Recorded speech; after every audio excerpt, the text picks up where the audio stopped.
చాలా బాగుంటుందనేటువంటి విషయము చాలా చర్చ జరిగింది. భక్తులకు మెరుగైన సౌకర్యాలు కల్పించడమే లక్ష్యంగా మోపిదేవి శ్రీ సుబ్రహ్మణ్యేశ్వర స్వామి వారి దేవస్థానం అభివృద్ధి పనులు చేపడుతున్నట్లు ఎమ్మెల్యే మండలి బుద్ధప్రసాద్ అన్నారు. కృష్ణా జిల్లా అవనిగర నియోజకవర్గంలో ఆయన పర్యటించారు. మోపిదేవి శ్రీ సుబ్రహ్మణ్యేశ్వర స్వామి వారి దేవస్థానం కోనేరు స్థలంలో షాపింగ్ కాంప్లెక్స్ భక్తుల సౌకర్యార్థం వసతి గదుల నిర్మాణానికి బుద్ధప్రసాద్ శంకుస్థాపన చేశారు. 2,75,00,000 రూపాయలతో తొలి దశ నిర్మాణ పనులను నేటి నుండి ప్రారంభిస్తున్నట్లు ఆయన వెల్లడించారు. గత ప్రభుత్వ హయాంలో దేవస్థానాల ప్రాముఖ్యత దెబ్బతిందని దానిని అధిగమించేందుకు భక్తుల మనోభావాలు ఇన్మడింపే చేసేలా ప్రస్తుత కూటమి ప్రభుత్వం దేవాదాయ శాఖ ఆధ్వర్యంలో ఆలయాల్లో ప్రసాదాల నాణ్యత, వస్తువుల కల్పనపై ప్రత్యేక దృష్టి పెట్టినట్లు ఎమ్మెల్యే తెలిపారు. మరోవైపు రానున్న రోజుల్లో భక్తుల సౌకర్యార్థం మరిన్ని వసతి గదులు నిర్మాణం చేసేందుకు ప్రణాళికలు రూపొందిస్తున్నట్లు ఆలయ డిప్యూటీ కమిషనర్ దాసరి శ్రీరామ వరప్రసాదరావు తెలిపారు.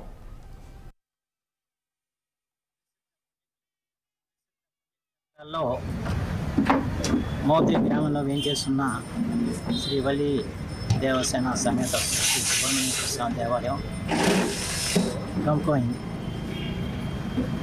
కొన్ని వందల సంవత్సరాల నుంచి కూడా తెలుగువారు ఇక్కడికి వచ్చి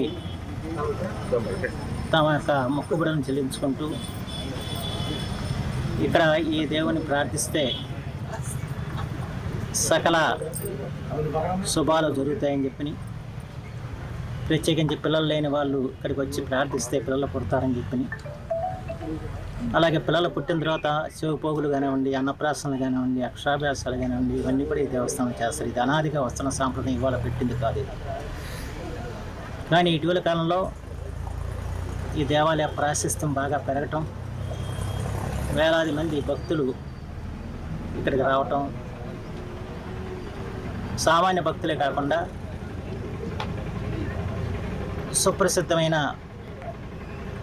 వ్యక్తులు కూడా ఇక్కడికి వచ్చి పూజలు చేయటం, వారిలో న్యాయమూర్తులు కానివ్వండి, మంత్రులు కానివ్వండి, శాసనసభ్యులు కానివ్వండి, ఇతర రంగాల ప్రముఖులు కానివ్వండి, సినిమా రంగ ప్రముఖులు కానివ్వండి, పారిశ్రామికవేత్తలు కానివ్వండి, వీరందరూ ఇక్కడ దేవాలయానికి వచ్చి ఇక్కడ శ్రీ సుబ్రహ్మణ్యేశ్వర స్వామిని సందర్శించి వారి యొక్క కోరికల్ని అక్కడ వెల్లడి చేస్తూ ఉంటారు.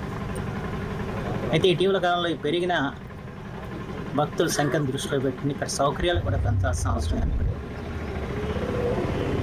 దాంతో ఈ రోజున 2,75,00,000 రూపాయలతో ఇక్కడ ఒక 10 షాపింగ్ కాంప్లెక్స్ గాను 20 వసతికి సౌకర్యం కల్పించే విధంగా గదులు నిర్మాణం చేయడానికి ఈరోజు ఇక్కడ కార్యక్రమాన్ని ప్రారంభించుకోవడం జరిగింది. శ్రీ సత్యసాయి జిల్లా హిందూపురం మున్సిపల్